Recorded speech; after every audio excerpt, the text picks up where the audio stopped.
contra a reforma da Previdência. Então, inicialmente, eu quero passar a palavra para o professor Eduardo Fagnani, já agradecendo a sua presença e ter aceito o convite para participar desse nosso evento. Você quer falar nisso, Alice? Alô? Alô? Alô? Alô, vocês estão ouvindo? Sim. Então, bom dia a todos. Saudar os parlamentares que estão voltando essa frente, especialmente a deputada Beth, pela iniciativa, da coordenação. Eu estou cometendo uma indelicadeza com as mulheres dessa mesa, porque eu tô com um problema de horário. Eu dou uma outra palestra à tarde, outra palestra à noite. Então, eu, infelizmente, meu tempo é um pouquinho, até meio-dia, atrasou um pouquinho, então eu peço desculpas. Saúdo as minhas colegas da mesa e digo o seguinte: olha aqui, se alguém me perguntar qual que é o principal problema do Brasil, que deveria ser objeto de um projeto de desenvolvimento, eu não tenho dúvida de dizer que o principal problema é a desigualdade. E eu sou contra esse projeto, porque esse projeto aumenta a desigualdade. Eu sempre digo uma frase: o Brasil, há um estudo de um estudioso do Piketty, que ele diz assim: os dois países mais desiguais do mundo são África do Sul e Brasil. África do Sul e Brasil. África do Sul porque teve um apartheid, e o Brasil também teve um apartheid. Em 500 e poucos anos de história, nós tivemos quase 400 anos de escravidão. O Brasil ainda não resolveu as desigualdades do século XIX. As desigualdades estão em toda parte, não é só a desigualdade da renda, a desigualdade de gênero, a desigualdade racial, a desigualdade de acesso à justiça, a desigualdade de acesso a serviços, etc. Então, essa é a questão central. Eu sempre digo o seguinte: hoje no Brasil, 82% dos idosos brasileiros têm como fonte de renda ao menos um salário mínimo da Previdência ou do BPC. 82%. Eu sempre digo isso. Dificilmente vocês veem um velho pedindo esmola na rua. Difícil. Mas nós vamos ter. Daqui a 20, 30 anos nós vamos ter velho pedindo esmola na rua. Esse um salário mínimo é que eu vejo muitos aposentados, as pessoas já idosas. Esse um salário mínimo que essas pessoas recebem faz uma diferença brutal na vida dessas pessoas. Muitas vezes existem pesquisas que mostram isso. Esse salário mínimo ele sustenta o filho que está desempregado, os netos que não conseguem. É esse salário mínimo que vai pagar a conta de luz da casa, etc. Há indicadores que mostram que quando o Brasil cresceu, tinha emprego e tinha o salário mínimo cresceu, as aposentadorias cresceram, melhoraram os indicadores educacionais. Porque a família dizia para o filho: filho, pode estudar, que a gente está com renda, a gente vai segurar a onda. E essa sociedade brasileira é tão hipócrita que fala que a educação é a principal, o fator, não sei o quê. Tá certo? E hoje nós estamos tendo um processo de expulsão. As famílias estão dizendo para os filhos: filho, sai da escola e vai trabalhar, porque nós não estamos segurando a onda. Tá certo? Então, vejo aqui muita gente do interior de São Paulo. Vocês têm que falar para os seus prefeitos, seus vereadores, para os seus empresários, o seguinte: hoje no Brasil, mais de 80% dos municípios brasileiros, a receita que vai para o município do somatório das aposentadorias de cada indivíduo é maior do que o governo federal transfere. É maior.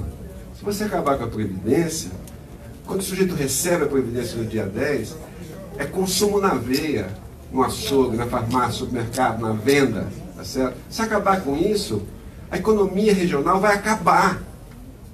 Vocês têm que falar isso para os seus prefeitos. A previdência rural, ela é fundamental para o desenvolvimento das economias regionais. Por favor, isso aqui vai ser um tiro no desenvolvimento regional. Quando eu falo 80% dos municípios recebem mais aposentadoria, não é no Nordeste, não, é no estado de São Paulo. É no estado de São Paulo. E esse dinheiro do consumo, o que faz? Aumenta a arrecadação da prefeitura. Então você vai destruir as finanças municipais. Com a previdência rural, houve uma redução brutal do êxodo rural. As pessoas antigamente saíam do campo e iam para a cidade, hoje elas ficam e complementam com a agricultura familiar. E acabou um negócio chamado êxodo do Nordeste para o Sudeste. Quer dizer, quem viveu na cidade de São Paulo, nas grandes cidades do interior, aqui de São Paulo, Campinas, etc., os anos 60, 70, quer dizer, o que foi essa criação de uma periferia desorganizada? É o êxodo rural, o êxodo do Nordeste. Isso acabou, mas vai voltar. Tá? Então eu não posso... hoje tem um estudo do IPEA que diz o seguinte: hoje, apenas 7% dos idosos estão abaixo da linha de pobreza. Só 7%.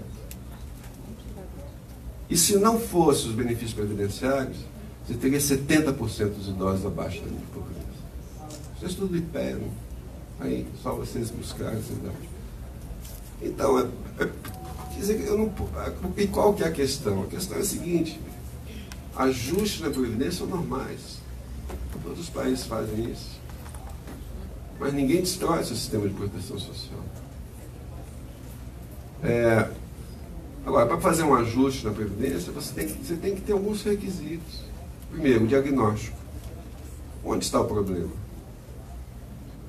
Nos últimos 20, 25 anos foram feitas 6 reformas constitucionais da Previdência. 6 reformas constitucionais da Previdência. E dezenas de leis complementares. Eu pergunto, não mudou nada. Eu preciso saber onde está o problema. O que foi reformado? O que falta reformar? O problema está no regime geral. Eu garanto para vocês que não está. O regime geral é INSS urbano, mas INSS urbano. O Brasil não tem idade média, não existe idade média. Mentira! Não precisa acreditar em mim, dá um Google aí no artigo 201, parágrafo 7º da Constituição. Eles mentem. O problema é o servidor público. Qual é o servidor público? O que entrou a partir de 2012, quando você tem a lei do FUNPRESP, que fixa um teto de R$ 5.800, ou o estoque de aposentadoria? Vai haver explosão? Vai ter aposentadoria de Marajá do servidor público em 2050? Não, porque tem um teto. Os gastos do servidor público federal vão subir? Não. Eles vão cair daqui até 2060 de cerca de 1% do PIB para 0,2% do PIB. Sabe por quê? Porque você tem o FUNPRESP. Então as pessoas só vão se aposentar daqui a 35 anos. E do estoque de servidores que entraram em 2013, você vai ter uma redução por conta da taxa de mortalidade. Então o gasto com o servidor público, eu estou falando do estudo do governo, mostram que o servidor público, o gasto do servidor público vai cair de algo em torno de 1% do PIB para cerca de 0,2% do PIB. Então essa questão já está resolvida.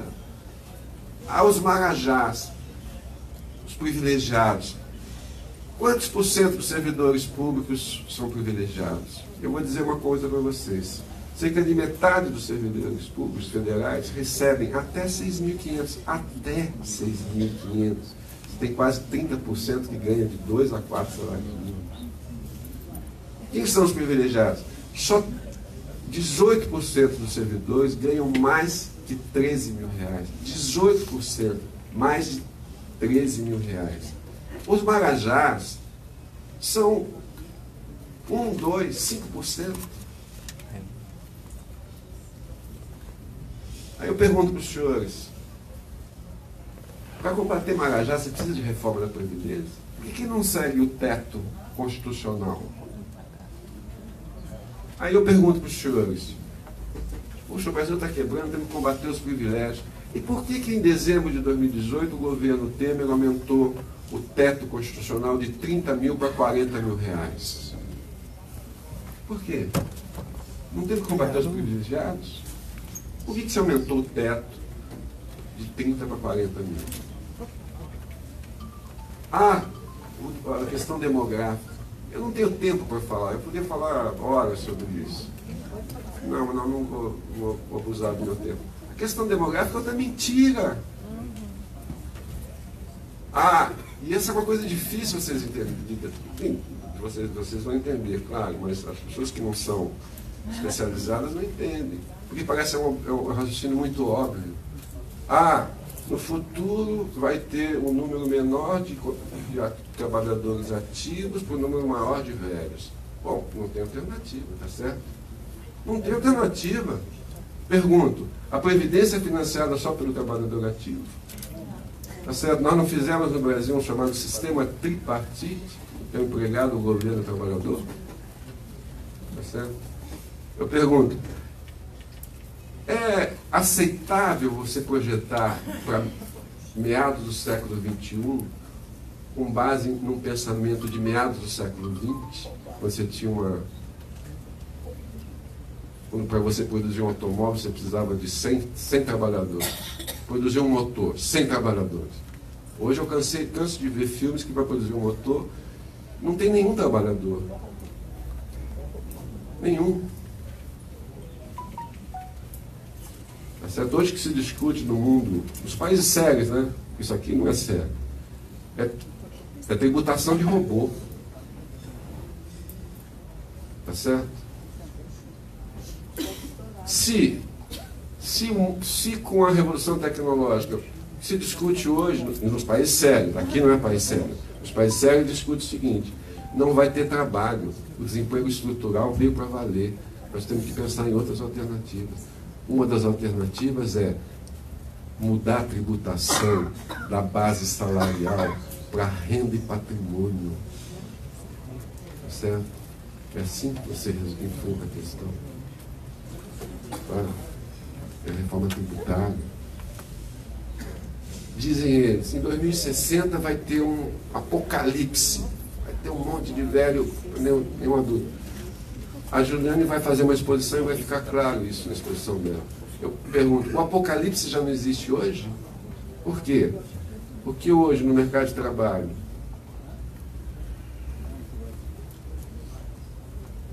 da população economicamente ativa, que se chama, são mais ou menos 90 milhões de pessoas, eu tenho 13 milhões que estão desempregados. E tem outros 40 que trabalham com trabalho precário. Então só aí eu tenho 53 que já não contribuem com a Previdência.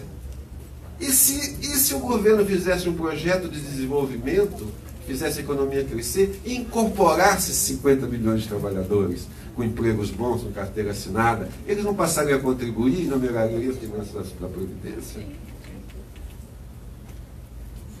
Mas além desses 50 milhões que nós estamos falando, ainda você tem um pessoal, são cerca de 40 milhões, que simplesmente estão fora do mercado de trabalho, fora da força de trabalho, pelo desalento, pela falta de oportunidades. O déficit da Previdência, pelo amor de Deus, gente, eu não aguento mais discutir esse assunto. Não precisa acreditar em mim, não é a minha visão, não é a visão minha, a visão do fulano, do Beltrano, não sei o quê, é o que reza a Constituição da República. Tem um Google aí no artigo 194, 195, o que fala? Artigo 194, a Previdência financiar, a Seguridade é composta pela Previdência e Assistência à Saúde. Artigo 195. Para financiar esses setores, eu vou criar o orçamento da Seguridade Social, composta pelo sistema tripartite. Existe no Brasil desde os institutos de aposentadoria e pensão da década de 30, tá certo? Que é empregado, empregador e governo. E para o governo financiar a sua parte, olha que coisa interessante. Por que os constituintes de 88 fizeram o orçamento da Seguridade Social. Sabe por quê?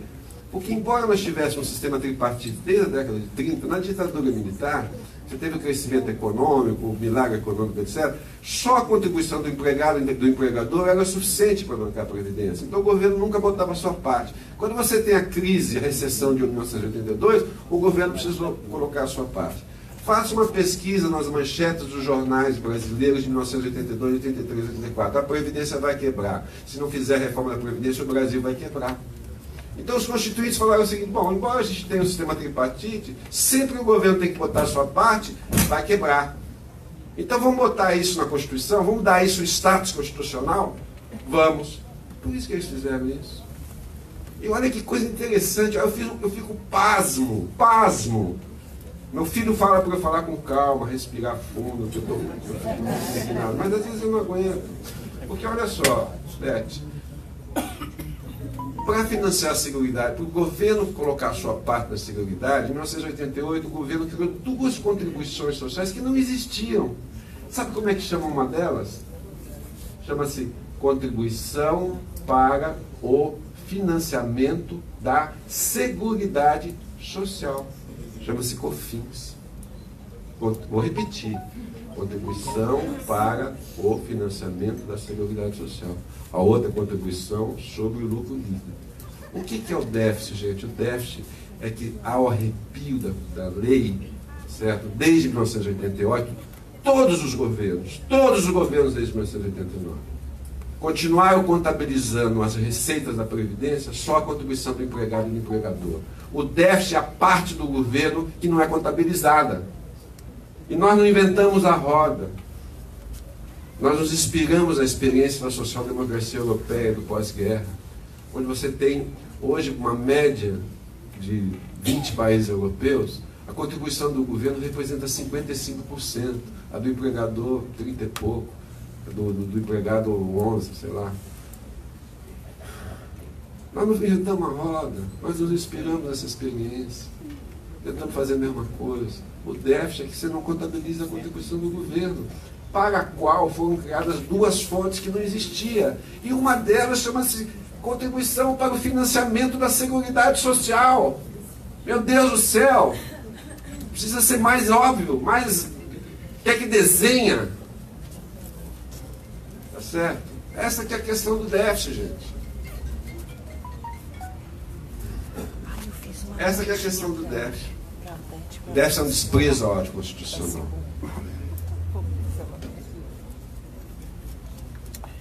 Os caras dizem, em 2060 esse déficit vai ser explosivo. Meu Deus! Eles fazem isso sem ter poder atuarial.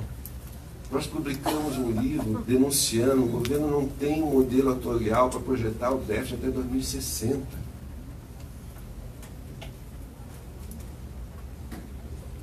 Ontem saiu no Valor, que nesse quadrimestre, primeiro quadrimestre de 2019, os economistas do mercado refizeram 8 vezes a previsão do PIB de 2019.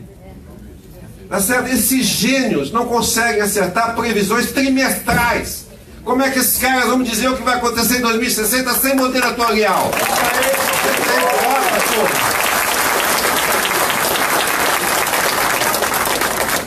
E aí você tem o terrorismo financeiro. Tem um documento da Secretaria de Política Econômica que é uma vergonha. É uma vergonha. Secretaria de Política Econômica no Ministério da Fazenda. Ela mostra assim, olha, taxa de desemprego. Com reforma da... Vem assim, taxa de desemprego. Com reforma da Previdência, desemprego cai para 8%. Cria 8 milhões de empregos. Sem reforma da Previdência, vai para 15%. E repete isso para a dívida pública, para o PIB per capita,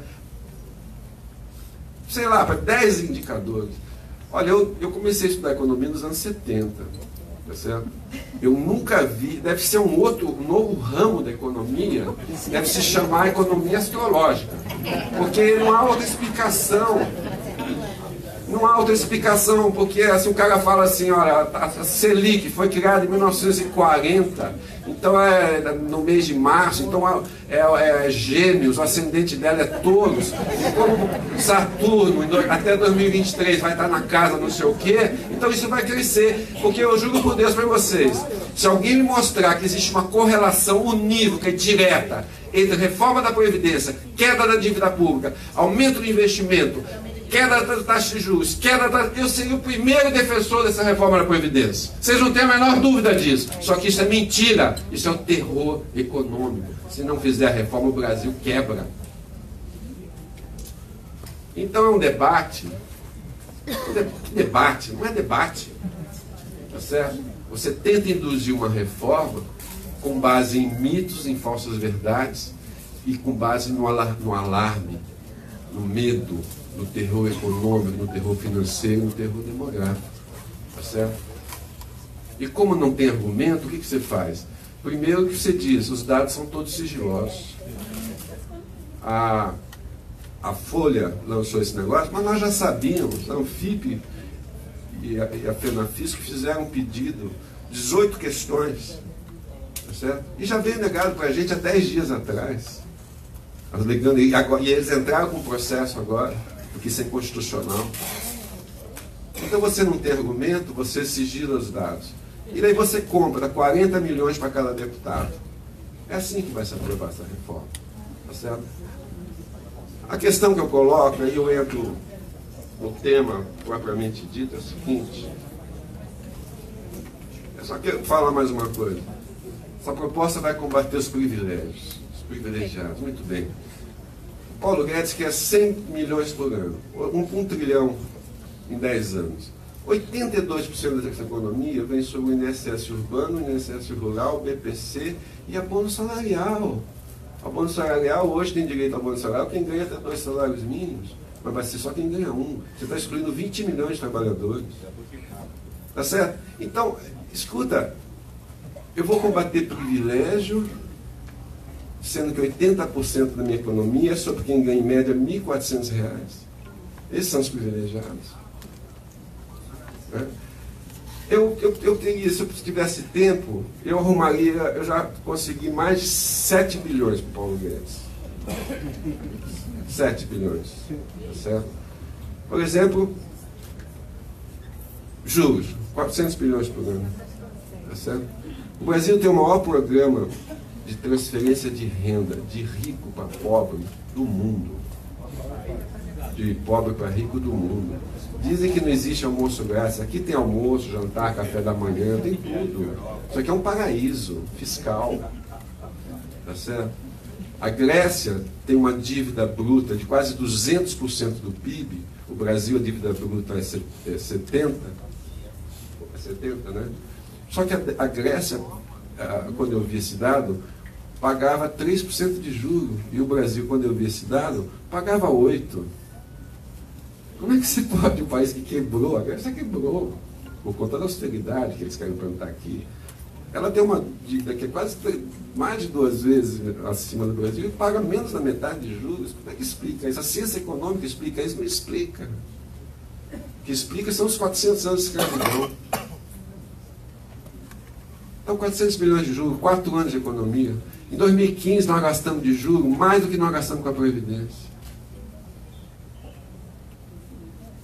Isso aqui é outra medida. Isenções fiscais. Só o governo federal isenta 400 bilhões por ano. Significa dar isenção para grupos econômicos e camadas de alta renda. 400 bilhões. 4 anos da reforma do Temer. Da reforma de Bolsonaro. O governo federal deixa de arrecadar todo ano 22% da sua receita. Mas não é só o governo federais e estaduais também. Tá certo? Os estaduais também. Tá certo? E isso é uma caixa preta, ninguém sabe. Tá certo? A sonegação no Brasil é cerca de 500 bilhões. A sonegação no Brasil não é crime, não sei se vocês sabiam disso. 500 bilhões. E hoje você tem tecnologia para fazer isso. Só que a sonegação, além de não ser crime, ela é premiada com refinanciamento. Em 17 anos foram 31 refis. Quem paga imposto no Brasil somos nós, somos trouxas. As grandes empresas têm um setor de planejamento tributário que fala assim, não vamos pagar. Não é crime. Aí o governo chega, pô, você está devendo. Então vamos negociar, faz um refis aí para mim. Aí ele paga 2 anos e deixa de pagar.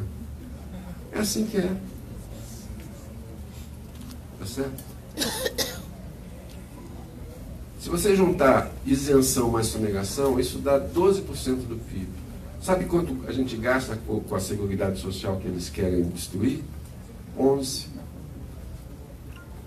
Aí, ó. Se resolver isso aqui, dá para sustentar a Seguridade Social até o século 23. Tá certo?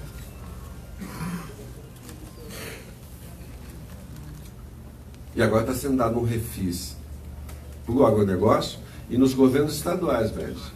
Tem uma coisa daí que eu não entendo direito, que eu vi na imprensa, que é uma revogação de uma isenção do ICMS que se dá para o agronegócio, que vai retirar dos governos estaduais 40 bilhões. Não sei em quanto tempo. Por ano, 40 bilhões por ano, todos os governos estaduais. Mas a Previdência não está quebrada, por que você vai dar isenção fiscal? Tá certo? E tem uma outra coisa que chama-se reforma tributária. Nós fizemos um estudo, né, junto com o Maraca, que está aqui, né, o FIP, FENASFIS, os auditores de São Paulo, os auditores do Brasil, que mostra o seguinte: tecnicamente é possível aumentar a tributação sobre a renda e o patrimônio em 360 bilhões por ano. 3 vezes e meio do Bolsonaro de economia. 360, é tecnicamente possível. Uma das medidas, só uma das medidas, que é acabar com dividendos, a não taxação de dividendos, mais uma série de outras coisas, uma nova tabela de imposto de renda, só essa medida dá 156 bilhões. Sabe como? Taxando mais, se isenta todo mundo que ganha menos de 40 salários mínimos, só taxa mais quem ganha acima de 40 salários mínimos até mais de 320 mil reais por mês.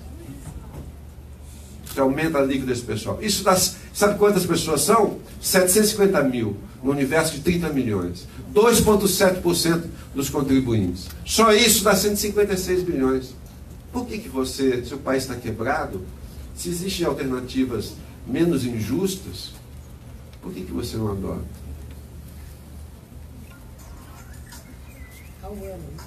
Ao ano.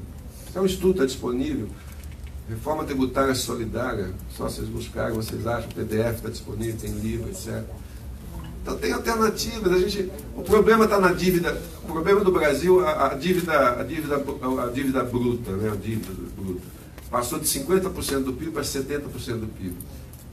Tem estudos que mostram que 90% dessa elevação da dívida tem a ver com despesas financeiras. 90% tem a ver com os juros e suas relações com o swap cambial, com não sei o que. 90% da dívida bruta, 90% por conta de despesa financeira. Não é a despesa não financeira, a despesa primária, a saúde, a educação, essas coisas. A Previdência não é esse o problema fiscal no Brasil. Está claro? Então, o quadro que a gente tem aqui é o seguinte.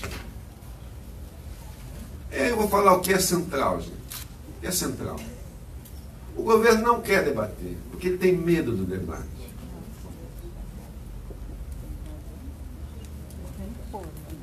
E, na verdade, ele não quer debater. Sabe por que ele não quer debater? Porque não se pretende fazer reforma da Previdência nenhuma. Vamos entender isso, pelo amor de Deus. Não vamos ficar pegando o bodezinho, não sei o quê, o FGTS. O governo não quer fazer reforma tributária previdenciária, não quer fazer. Estão loucos. A reforma previdenciária é um cavalo de Troia. É para desviar a atenção. A ideia é que descarregar um armamento, tá certo? Voltado para destruir o Estado, o modelo de sociedade que foi pactuado em 1988. Entendam isso, pelo amor de Deus. O colega do sindicato dos agentes penitenciários falou de história.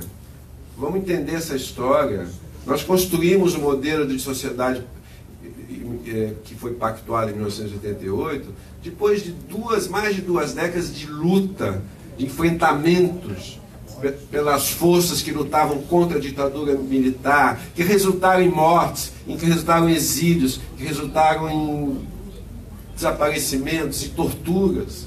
Tá certo? Ao cabo desse processo difícil, longo, tá certo? A Constituição restabeleceu a democracia e montou um modelo, pela primeira vez, a ideia da cidadania social.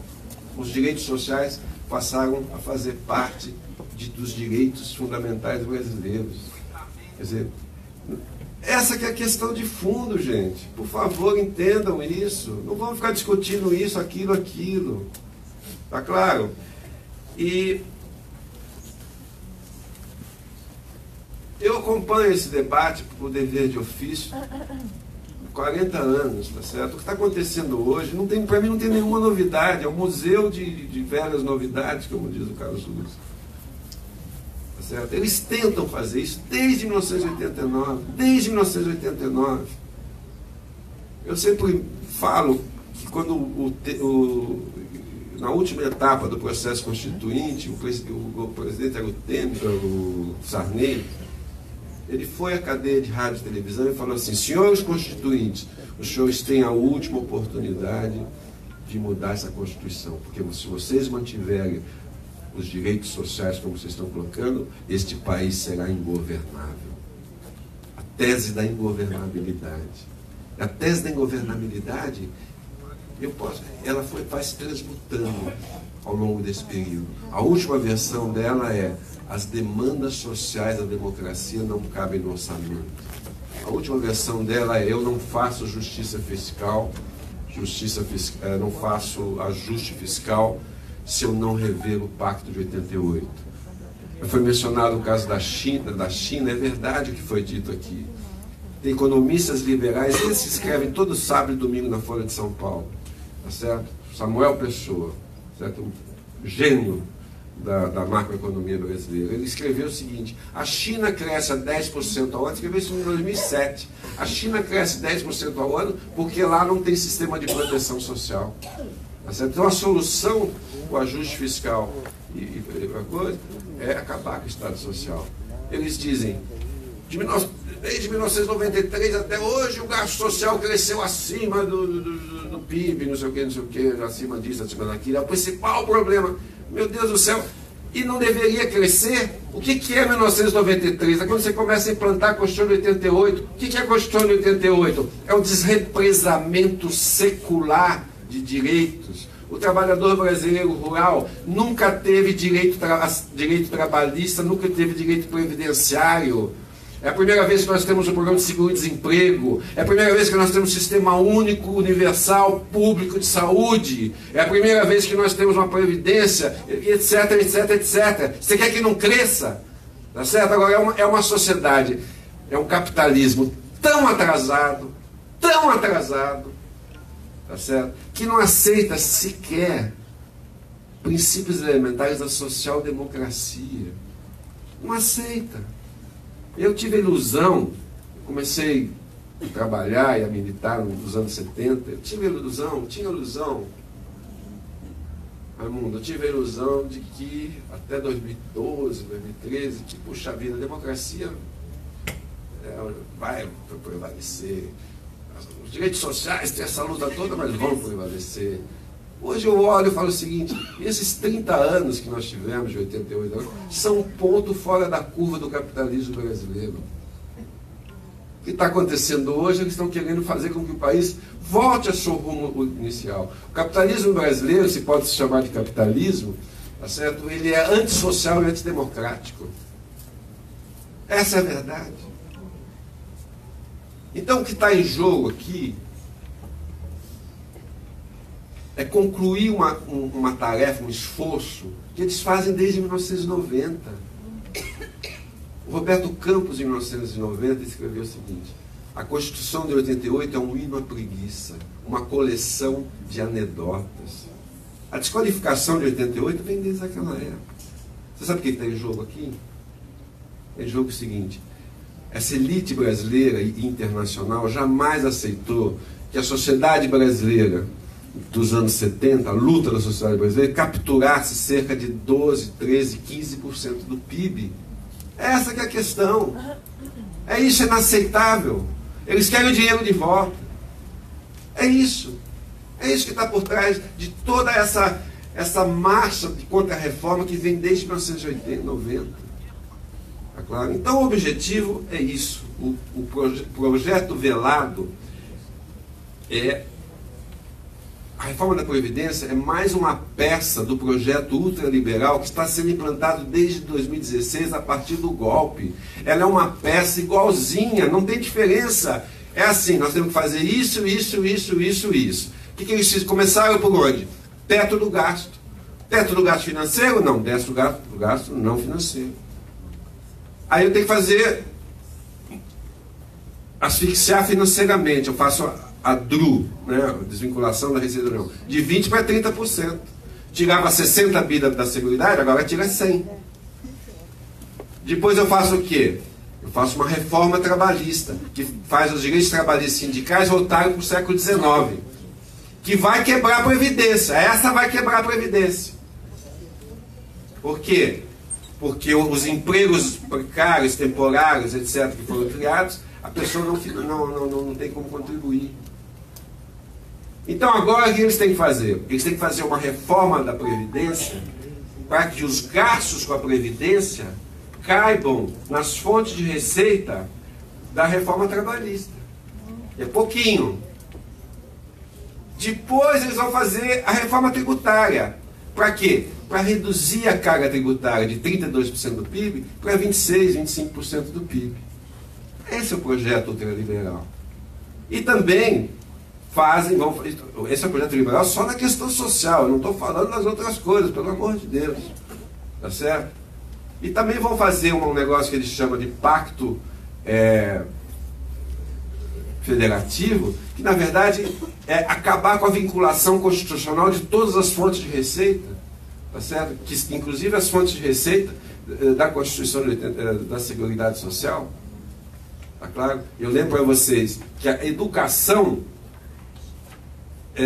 desde a Constituição de 1934, existe essa regra. A União é obrigada a aplicar X%, os estados X%, os municípios X%, desde 1934. Por quê? Porque se você não vincular recursos para a área social, ele vai para o setor financeiro. Então a Previdência é uma peça, é mais uma peça desse projeto ultraliberal que começou a ser implantado a partir do de caixa, a partir de 2016. Nós temos que entender isso. O objetivo não é reformar a Previdência. Por isso que eles não discutem a Previdência. Eles não querem discutir, eles colocam medo. Mas por trás disso, eles estão destruindo o Pacto Social de 88. Essa é a questão central. E aqui eu quero falar para vocês uma coisa. O que é mais pernicioso nessa proposta, eu fiquei até 2 horas da manhã assistindo aquela porcaria daquela CCJ, tá certo? Na segunda-feira, tá certo? É que eles querem fazer isso, sabe como? Com legislação complementar, tá certo? Porque a reforma do Bolsonaro não é a PEC 06, não é a PEC 06. Vocês estão iludidos. Vocês estão iludidos. Eu li 35 vezes a palavra. Essa regra vale, vírgula, até que legislação complementar vai regulamentar esse assunto. Tá certo? Isso é terrível, porque a legislação complementar não precisa de 308 votos, é 257. Com 257 votos, tá certo? Com 20 milhões de reais para cada deputado, resolve, não precisa pagar 40. Tá certo? Só 250 votos é fácil, dá para pagando 10 resolve. Tá certo? Então a verdadeira reforma vai ser feita depois por dezenas de leis complementares. Dezenas de leis complementares. Se vocês perguntarem para mim, Como é que é a capitalização da proposta? Eu não sei. Eu não sei. Porque lá diz, vamos implantar o sistema de capitalização. Como que ele vai ser, ninguém sabe. Isso foi decidido, legislação complementar, por um projeto de autoria do Poder Executivo. Tá certo?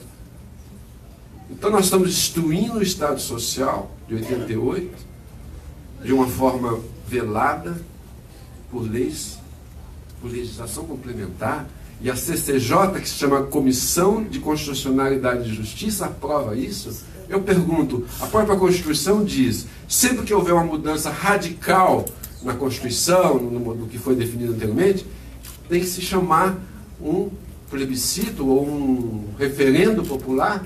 Não foi assim? Não queriam mudar o sistema presidencialista para parlamentarista? Não tiveram que convocar um referendo? Tá certo? Hoje está acontecendo a mesma coisa. Tá certo? Estou mudando isso de forma subreptícia.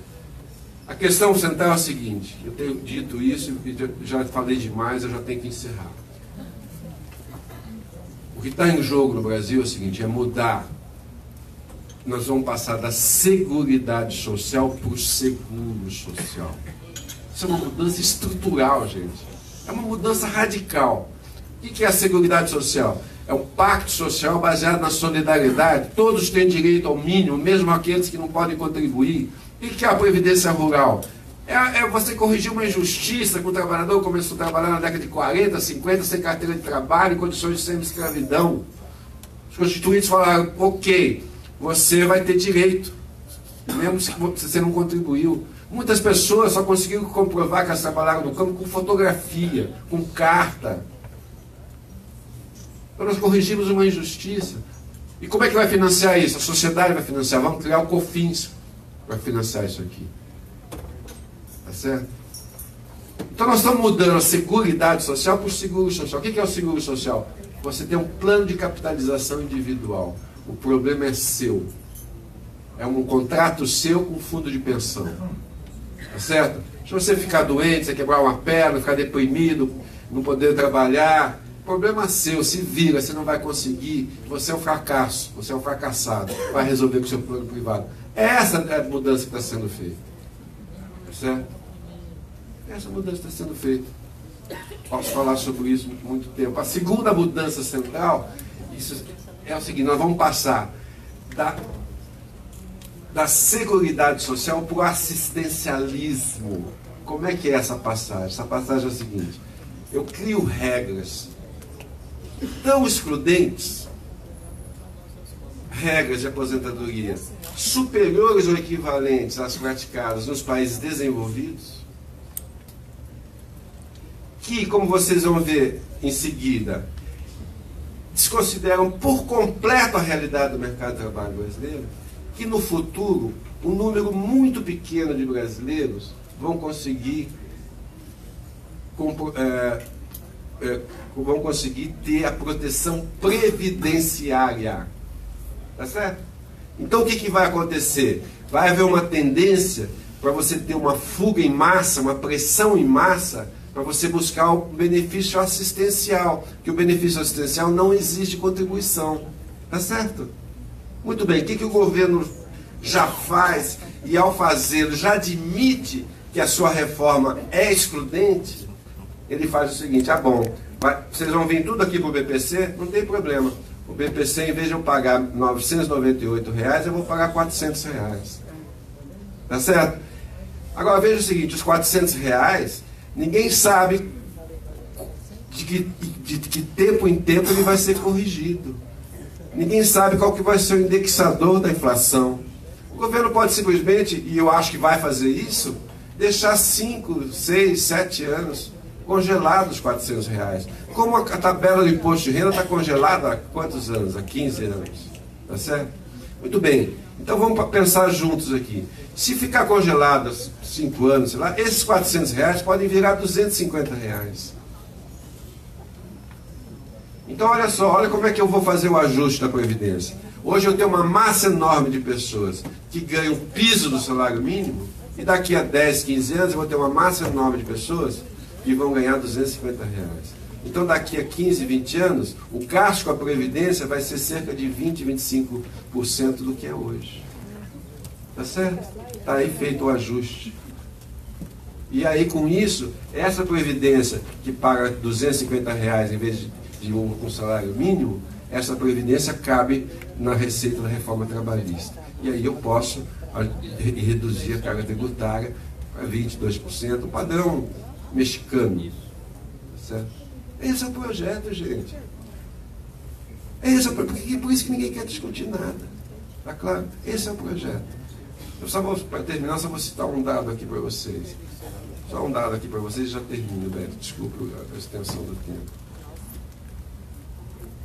Eu vou fazer uma síntese, depois a Juliana, meus colegas vão explicar melhor, mas é o seguinte. Aposentar no Brasil, a partir de agora, vai ser uma corrida de obstáculos que você nunca vence. É como aquele jogo de tabuleiro de criança, que você joga o dado, você vai para 5 casas, aí você está na 25ª casa, você tem que voltar para 12. Por exemplo, estão dizendo idade mínima de 65 anos para o homem, dando só o exemplo do homem, 65 anos do homem. Mas em 2024 pode ser 66, e 2032 pode ser 67. Porque tem uma cláusulinha lá que diz que sempre que a expectativa aumenta. Então, segundo o IBGE, em 2024 já vai ser um ano a mais, e em 2033 vai ser um ano a mais. Então, a partir de 2033, nós podemos ter uma idade de 67 anos para o homem, só para dar o exemplo do homem. A Alemanha, a Grã-Bretanha, vários outros países, no começo dos anos 2000, depois da crise de 2008, fizeram essas reformas e eles fazem assim: nós vamos aumentar a idade, como reação à reforma, progressivamente até 2028, 29, 31, etc. Na Alemanha, por exemplo, você vai ter 67 anos em 2029. Na Grã-Bretanha, não sei aonde. Então nós vamos chegar junto com a Alemanha. Certo? Nós vamos ter a mesma idade mínima na Alemanha. Sendo que países subdesenvolvidos como o Brasil, como a Colômbia, por exemplo, está aumentando de 58 para 62. A França aumentou de 60 para 62. Tá certo? Então nós vamos ter um padrão semelhante a esses países. Só para dar esse exemplo. Eu não tenho tempo de falar mais outros pontos, mas enfim, toda a sequência é você criar condições para que a pessoa não consiga... Só mais um dado. A regra de transição para quem tem tempo de contribuição. Hoje a mulher, por exemplo, hoje é o fator 96, 86, não é isso? Muito bem. Para a mulher, vai subir de 86 para 100, em 14 anos. Sobe 1 ponto por ano. Não, é 1 ponto por ano. E o homem sobe de 96 para 105. Sobe 9 até 2027, o homem já vai ter... Em 2027, o homem já vai ter que ter 105. 105 anos, gente, 70 anos de idade e 35 anos de contribuição. Isso é um padrão que não existe no mundo. Tá claro? Então, essa que é a regra. A ideia é essa. A ideia é criar regras que você não consiga se aposentar. Sem falar na questão do rural, que já foi dito aqui, da questão da mulher, a questão dos... Enfim, eu não tenho mais tempo. Então, a questão toda é essa. O que eu acho que nós temos que discutir para terminar não é reforma da Previdência, é mudança do modelo de sociedade. Isso é uma série de ardis, entre os quais você aprovar tudo isso pela via da legislação complementar. Tá claro? Esse é o ponto. Tá? Isso é mais uma peça nesse projeto ultraliberal, está na mesma linha do teto do gasto e outras questões que eu mencionei aqui. Tá claro? Nós temos que pensar que país nós temos e que país nós queremos.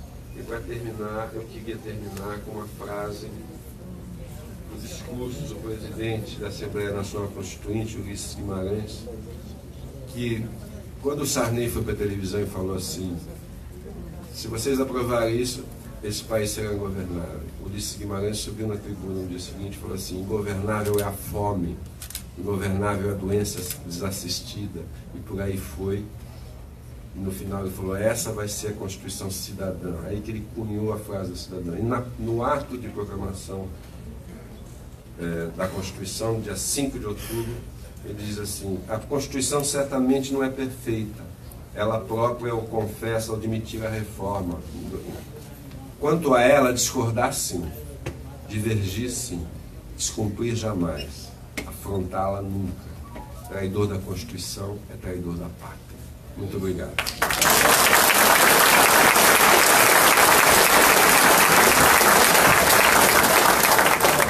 Olha, muito obrigada. Você nos deu uma aula aqui, que eu tenho certeza que muitos de nós que estamos aqui desconhecíamos vários desses aspectos que você nos trouxe. Acho que você tem que mesmo, eu fico até emocionada, você tem que rodar esse país, né, para falar com um número cada vez maior de pessoas, para poder orientá-las, instruí-las, conscientizá-las, informá-las do que nós vamos ter a partir desta reforma, caso ela seja aprovada. Então, parabéns pelo seu estudo, parabéns pelas informações que você trouxe. Muito obrigada, espero que você possa reproduzir, e tenho certeza que irá fazê-lo o máximo possível neste país afora, que carece de tanta informação. Porque se a gente fosse bem informado, certamente nós teríamos aí mais de 50, 60 milhões de trabalhadores nas ruas, se manifestando contrários a esta reforma. Então, muito obrigada pela sua participação, e já passo a palavra para Juliana, que é doutoranda na Unicamp, até para ir na mesma toada aqui do Eduardo, militante do Levante Popular da Juventude, a reforma e o mercado de trabalho. Vamos lá.